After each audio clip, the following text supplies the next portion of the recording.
अस्सलामुअलैकुम, आप देख रहे हैं प्रोग्राम बॉल टू बॉल। मैं हूं जवाद कमाल। पाली के लिए टेस्ट फैसला कुन मरहले में दाखिल होता नजर आ रहा है। 4 दिन का खेल खत्म हो चुका है और उसमें पाकिस्तान ने अपनी दूसरी इनिंग में 299 रन बनाए हैं। 8 खिलाड़ी आउट हो गए हैं। 188 रन की बर्तरी पाकिस्तान को हासिल है। क्या ये बर्तरी एक दिन के खेल के लिए काफ़ी रहेगी? और सबसे जो अहम बात है, पाकिस्तान कल सुबह जब बैटिंग करने पाकिस्तानी बैट्समैन आते हैं तो ये 2 विकेट्स कब तक सरवाइव करेंगी? और अगर खाने के वक्फे से पहले पहले पाकिस्तान के दोनों खिलाड़ी खुदा न खासा आउट हो जाते हैं तो उसके बाद इंतहाई मुश्किल सूरत हाल पैदा हो सकती है पाकिस्तान के लिए, क्योंकि काफ़ी ओवर्स बाकी रह जाएंगे और श्रीलंका के बैट्समैनों को बहुत टाइम भी मिलेगा 200-250 रन करने के लिए। और मैच फैसला कुन मरहले में दाखिल है। कल भी सरफराज नवाज साबिक टेस्ट क्रिकेटर हमें ये कहते नजर आए थे कि मैच पाकिस्तान के लिए मुश्किल नजर आ रहा है। पाकिस्तान ये मैच बचा ले तो ही काफ़ी है। ड्रॉ की जानिब गामजन होता कहीं से भी किसी भी सूरत नज़र नहीं आ रहा, क्योंकि 8 विकेट्स अब भी डाउन गिर चुकी हैं पाकिस्तान की। और असद शफीक जो है इस वक्त वाहिद पाकिस्तान की आखिरी उम्मीद है जो 55 रन नॉट आउट पर बैटिंग कर रहे हैं। और अदनान अकमल अब बैटिंग के लिए आए थे उनके साथ, उन्होंने अब तक कोई रन नहीं बनाया, अपना खाता खोलने में कामयाब नहीं हुए हैं अदनान अकमल। और दूसरी जानिब रंगना हेराथ जो है वो श्रीलंकन बॉलर, उन्होंने 4 विकेट्स हासिल की हैं। शानदार बॉलिंग का मुजाहरा किया है रंगना हेराथ ने। पाकिस्तान की जानिब से जो अच्छी बैटिंग की है वो अब तक सिर्फ असद शफीक ऐसे बैट्समैन नजर आए हैं जिन्होंने जो मुश्किल हालात में टीम को इस वक्त बैटिंग को सहारा देते नजर आए हैं। 188 रन की पाकिस्तान को इनिंग हासिल हुई है। पाली के लिए टेस्ट के अंदर देखना यह है कि ये टेस्ट मैच कहां की जानिब जाएगा और कहां की जानिब नहीं जाएगा। ज़्यादातर तो असरात नज़र आ रहे हैं वो पाकिस्तान के हारने के असरात नज़र आ रहे हैं, क्योंकि पाकिस्तान की बैटिंग लाइन इंतहाई कमज़ोर चल रही है आजकल। और अगर इसी तरीके से बैटिंग लाइन आने वाले दिनों में भी चलती रही तो पाकिस्तान के लिए इंतहाई शदीद मुश्किलात पेश आ सकती हैं। क्योंकि अब एक बात यह भी सामने आ रही है कि श्रीलंका का जो दौरा है पाकिस्तान के लिए वो एक भयानक खौफ साबित हुआ है, क्योंकि पाकिस्तान इस दौरे के अंदर अब तक कोई भी सीरीज नहीं जीता, ना T20, ना वनडे, ना ही टेस्ट। वनडे में भी शिकस्त का सामना करना पड़ा था और टेस्ट में भी अब तीसरे टेस्ट में शिकस्त पाकिस्तान को सामने नजर आ रही है। पहले टेस्ट मैच में शिकस्त का सामना करना पड़ा, दूसरा टेस्ट मैच बारिश की नजर हुआ और तीसरे टेस्ट मैच में अब मुश्किल सूरत हाल पाकिस्तान के लिए पैदा हो गई है। मार्क बाउचर साउथ अफ्रीका के बैट्समैन जो हैं विकेट कीपर बैट्समैन कल रिटायर हुए हैं। उनकी आंख पर विकेट की बेल्ट लगी थी जिसके बाद शदीद इंजरी का शिकार हुए और चंद ही घंटों बाद उन्होंने रिटायरमेंट का फैसला किया। उनके रिटायर होने पर उनके मदाह तो मायूस हैं ही दुनिया भर में, लेकिन उनके साथ साथ इंटरनेशनल प्लेयर्स भी अफसुर्दा नजर आ रहे हैं। केवन पीटरसन कहते हैं कि शदीद तरीन फाइटर था मार्क बाउचर, जबकि साबिक जनूबी अफ्रीकन कप्तान शॉन पॉलक ये कहते नजर आए हैं कि मार्क बाउचर का इस तरीके से रुखसत होना इंतहाई तकलीफ देह है। मार्क बाउचर के कैरियर पर एक नजर डालते हैं इस रिपोर्ट में।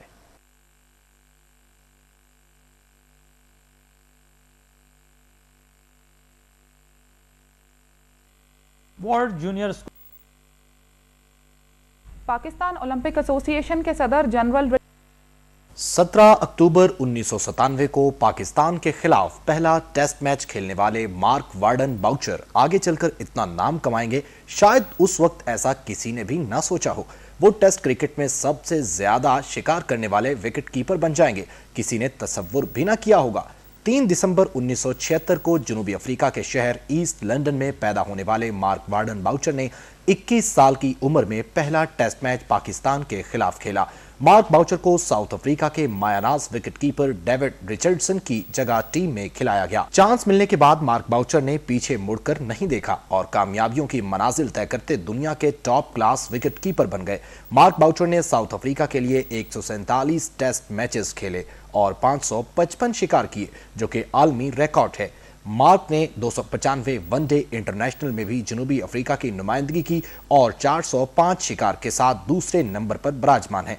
मार्क बाउचर ने 3 वर्ल्ड कप में जनूबी अफ्रीका की नुमाइंदगी की है। इसके अलावा 3 ही वर्ल्ड T20 चैंपियनशिप में जनूबी अफ्रीका की नुमाइंदगी करना इनके एजाज में शामिल है।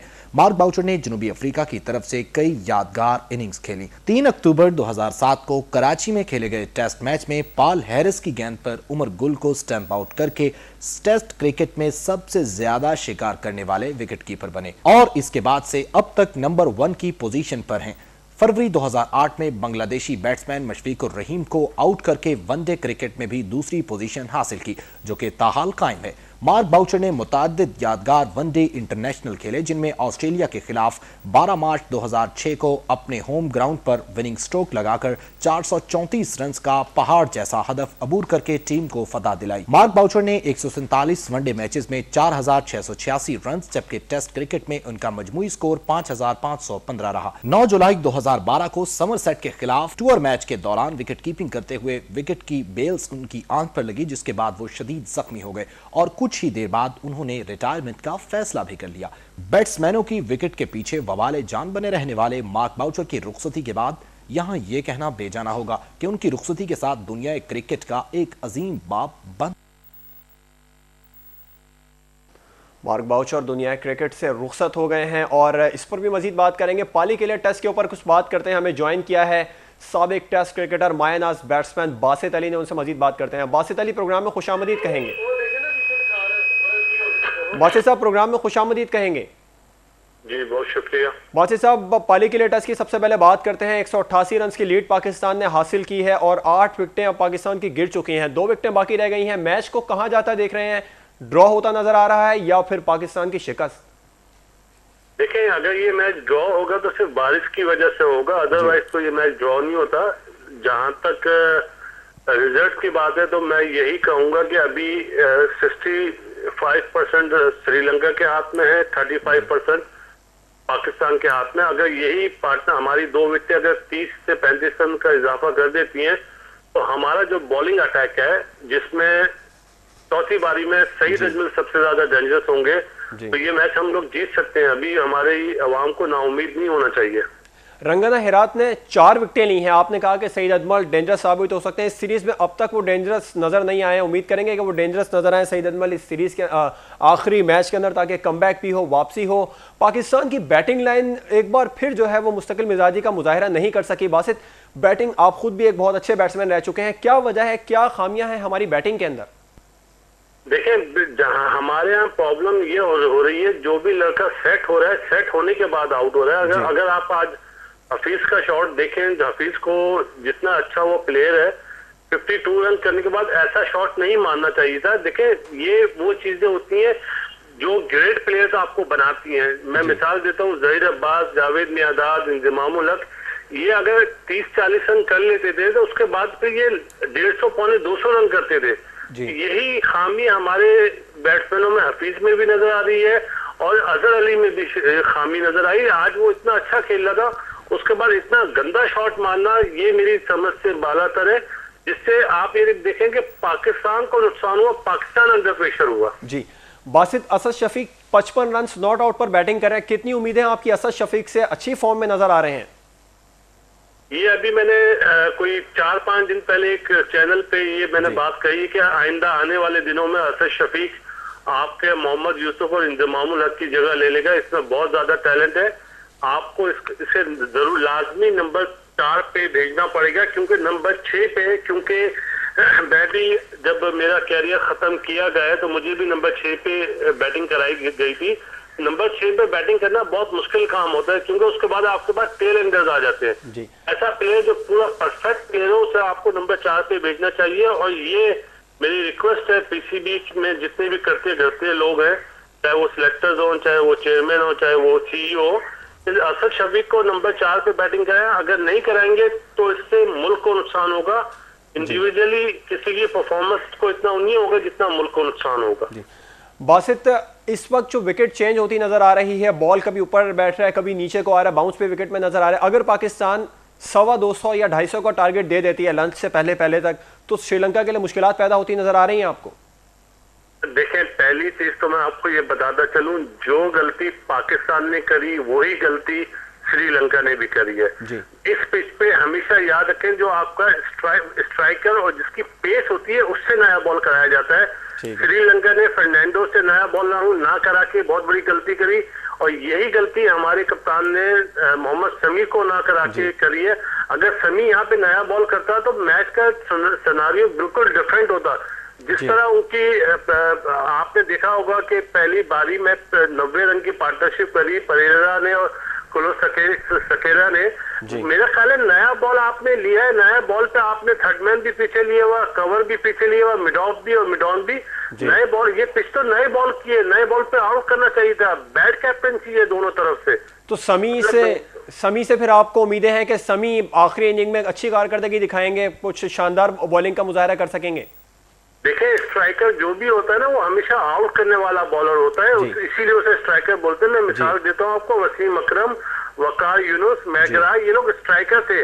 आप अगर नया बॉल समी से कराएंगे तो वो बिल्कुल डिफरेंट बॉलर होगा बनिस्बत आप उसे 10 ओवर के बाद लाएंगे तो 10 ओवर के बाद लाने में और नया बॉल करने में, जिसके बाद पेस भी हो, 145 की पेस हो, उसे बैट्समैन को हैंडल करना बहुत मुश्किल होता है।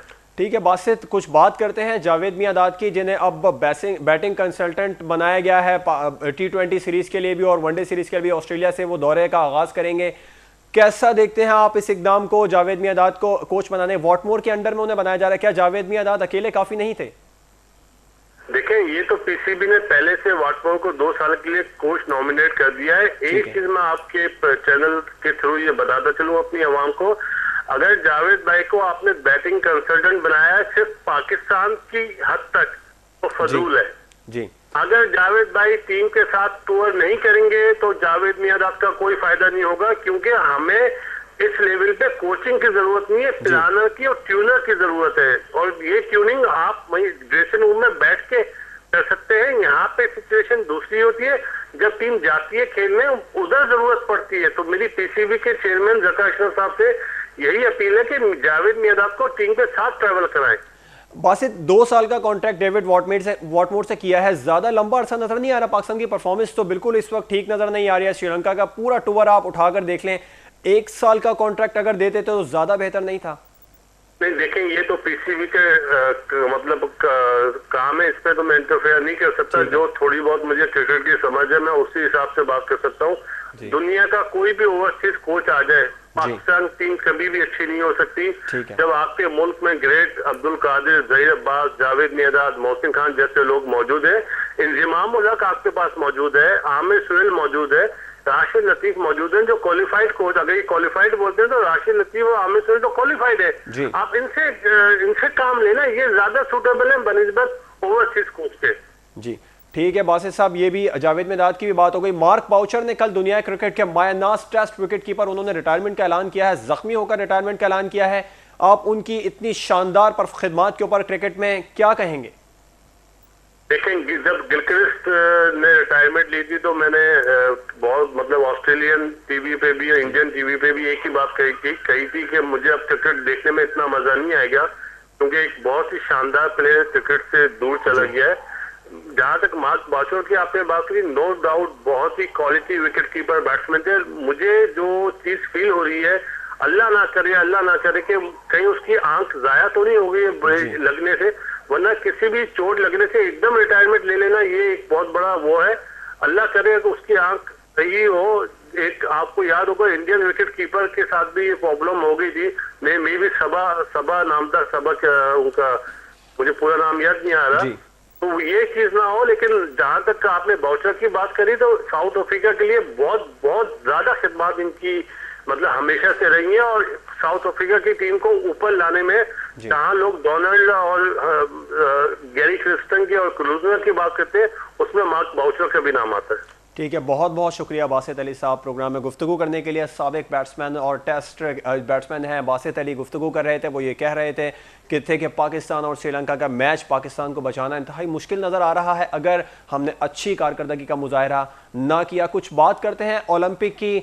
ओलंपिक में अब पाकिस्तानी दस्ते की शमूलियत बदस्तूर तनाज़ात का शिकार नज़र आ रही है, और अब तो ये भी खबरें सामने आ रही हैं कि पाकिस्तान का जो दस्ता है वो ओलंपिक में शिरकत नहीं करेगा, क्योंकि आसिफ पाजवा जो इस वक्त PHF के सेक्रेटरी हैं, उन्होंने ये कहा है कि अगर हुकूमत ने मुदाखलत ना छोड़ी या फिर स्पोर्ट्स बोर्ड ने ओलंपिक के अंदर मुदाखलत करना, ओलंपिक एसोसिएशन में मुदाखलत ना छोड़ी, तो फिर हम ओलंपिक के लिए नहीं जाएंगे। 12 जुलाई को भी हतमी फैसला किया जाएगा। पहले खबरें सामने आ रही थी कि हॉकी की टीम 12 जुलाई को रवाना हो जाएगी लंदन ओलंपिक्स के लिए, लेकिन अब जो खबरें सामने आ रही हैं उनके मुताबिक 12 जुलाई को फैसला किया जाएगा। पाकिस्तान ओलंपिक एसोसिएशन के सदर जो हैं जनरल आरिफ हसन, उन्होंने ये कहा है कि पाकिस्तान स्पोर्ट्स बोर्ड 1962 में क़याम में अमल में आया, उसके बाद से ही पाकिस्तान में खेलों का जवाल शुरू हुआ है। इस हवाले से देखते हैं ये रिपोर्ट। पाकिस्तान ओलंपिक एसोसिएशन के सदर जनरल रिटायर्ड आरिफ हसन का कहना है कि 1962 में पाकिस्तान एसोसिएशन बोर्ड का क़याम अमल में आया और इसके बाद से अब तक पाकिस्तान में खेलों का ज़वाल शुरू हुआ। कराची में प्रेस कॉन्फ्रेंस करते हुए आरिफ हसन ने कहा कि इनकी ख्वाहिश है कि स्पोर्ट्स पॉलिसी पर खड़ा होने वाला तनाज़ा मसालहत से हल करा लिया जाए। इनका कहना था कि IOC अपने चार्टर में वाज़े कर चुका है कि हुकूमती अथॉरिटी किसी भी फेडरेशन के मामलात में बराह रास्त मदाखलत नहीं कर सकती। आरिफ हसन ने कहा कि मुल्क में खेलों के फ़रोग़ के लिए ज़रूरी है कि हुकूमत फेडरेशंस को डिक्टेट करने की बजाय इसके साथ मिलकर काम करे। उन्होंने ये भी कहा कि POA के मामलात में हुकूमती मदाखलत ख़त्म ना हुई तो इंटरनेशनल ओलंपिक कमेटी की जानिब से सख्त एक्शन का इम्कान है। पाकिस्तान ओलंपिक में कारकर्दगी हमेशा से ही मायूस कुन रही है। गुज़िश्ता ओलंपिक में चीफ टीम मिशन का तनाज़ा भी मीडिया में गर्दिश करता रहा है और पाकिस्तान की रुसवाई का बायस भी बना। इस बार भी ओलंपिक में शिरकत से कबल ही इस तरह की बातों का सामने आना मायूस कुन है। खिलाड़ियों को अच्छी से अच्छी परफॉर्मेंस दिखाकर मुल्क का नाम रोशन करना चाहिए और तनाज़ात से दूर ही रहें तो अच्छा होगा। Program ball to ball with Jawad के लिए मारिया, रॉयल न्यूज़ लाहौर। था वो कह रहा था मैं मीटिंग में हूँ, ये ओलंपिक एसोसिएशन के सदर जनरल आरिफ हसन से हम रब्ता करने की कोशिश कर रहे हैं। उन्होंने हमें ये अब से कुछ देर पहले कहा था कि मैं मीटिंग में हूं और इस वक्त जो है वो शदीद मसरूफियात के बाइस वो बात नहीं कर सकेंगे। अगर उनसे बात होती तो तमाम तर मसाइल आपके भी सामने आते और हमारे भी सामने आते कि पाकिस्तान और ओलंपिक के दरमियान जो तनाज़ात चल रहे हैं, OIC के दरमियान और हुकूमत के दरमियान जो तनाज़ात चल रहे हैं वो क्यों मुश्किलात का शिकार होते नज़र आ रहे हैं। गुज़िश्ता ओलंपिक्स में भी एक तनाज़ा सामने आया था, चीफ टीम मिशन के जो दस्ता जो चलता है उसमें झंडे का तनाज़ा सामने आया था, जो कि सबसे ज़्यादा जो उसमें डॉक्टर मोहम्मद अली शाह ने झंडा अपने हाथ में पकड़ा था, उसके बाद एक तनाज़ा बना था, वो भी तनाज़ा सामने आया। एक बार फिर तनाज़ा सामने आया है ओलंपिक एसोसिएशन की जानिब से, जिसमें यह सामने आ रहा है कि स्पोर्ट्स बोर्ड जो है वो ज़्यादा मुश्किलात पैदा करता है ओलंपिक्स के जो खिलाड़ी हैं और ओलंपिक्स एसोसिएशन के दरमियान। सुप्रीम कोर्ट की जानिब से भी ये खबरें सामने आई थी कि कोई भी फेडरेशन का जो प्रेसिडेंट होगा वो 2 दफ़ा से ज़ायद सदर नहीं बन सकेगा। इस पर आलमी क़वानीन के मुताबिक ओलंपिक एसोसिएशन ने भी पाकिस्तान को जो है वो तंबीह की है। और अब जो आरिफ हसन है इस वक्त ओलंपिक एसोसिएशन के सदर, उन्होंने ये कहा है कि अगर हुकूमत ने और स्पोर्ट्स बोर्ड ने ओलंपिक एसोसिएशन के दौरान पाकिस्तान ओलंपिक एसोसिएशन के जो इसके मामलात हैं इनमें दखल अंदाजी ना छोड़ी तो वर्ल्ड ओलंपिक की एसोसिएशन की जानिब से सख्त एक्शन लिए जाने का इम्कान है। सख्त एक्शन ये भी लिया जा सकता है कि पाकिस्तान को ओलंपिक में जानबूझकर भी ना खिलाया जाए और सजा दी जाए पाकिस्तान को ओलंपिक में शिरकत ना देने के लिए। एक अच्छी खबर शामिल करेंगे स्क्वॉश के हवाले से। पाकिस्तान के आमिर अतलस ने सेमीफाइनल में जगह बना ली है वर्ल्ड जूनियर स्क्वॉश चैंपियनशिप में। एक दौर हुआ करता था स्क्वॉश के हवाले से जिसमें जहांगीर खान और जानशेर खान जैसे प्लेयर्स सामने थे और स्क्वॉश में हमेशा ही फतह हमारा मुकद्दर बनती थी। एक बार फिर आमिर अतलस अब जूनियर खिलाड़ी सामने आए हैं जो कि शानदार कारकर्दगी दिखा रहे हैं। वर्ल्ड जूनियर स्क्वॉश चैंपियनशिप में उन्होंने सेमीफाइनल में जगह बनाई है। मजीद देखते हैं इस रिपोर्ट में। वर्ल्ड जूनियर स्क्वॉश चैंपियनशिप में दानिश अतलस ने सेमीफाइनल में अपनी जगह बना ली। दोहा में जारी वर्ल्ड जूनियर स्क्वॉश चैंपियनशिप के क्वार्टर फाइनल में दानिश अतलस उर्दन के अहमद सराज के खिलाफ इन एक्शन हुए। 11-6, 11-18 और 11-5 से फतह समेटने वाले दानिश अतलस ने सेमीफाइनल में जगह बनाई।